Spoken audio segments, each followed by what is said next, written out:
School কলেজে পড়ার সময় কেউ যদি এই কথাগুলো বলতো, ১. বেশি বেশি প্রশ্ন করো।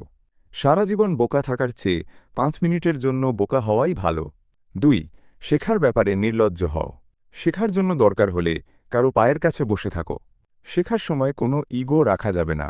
৩. ভুল করলেও সেই ভুলগুলো থেকে শিখো, তবে একই ভুল বারবার করো না। ৪.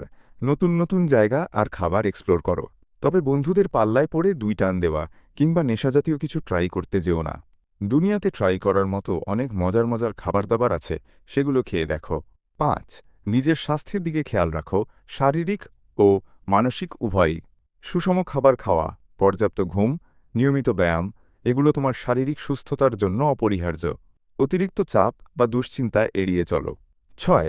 ছোট ছোট উদ্যোগ নেওয়া শুরু করো, আত্মবিশ্বাস তৈরি হবে। তোমার আত্মবিশ্বাস একদিনে তৈরি হবে না। ছোট ছোট কাজ সফলভাবে সম্পন্ন করার মাধ্যমে ধীরে ধীরে তোমার আত্মবিশ্বাস বাড়তে থাকবে। মনে রাখবে, চেষ্টা করাই সবচেয়ে বড় কথা। ৭. আজকের কাজ আজকের মধ্যেই শেষ করো। কালকে করব মানেই কখনোই না। কোনো কাজ ফেলে রাখার অভ্যাস তোমার অগ্রগতিতে বাধা দেবে। আজ যে কাজটা করার সুযোগ আছে সেটা আজই করে ফেলো।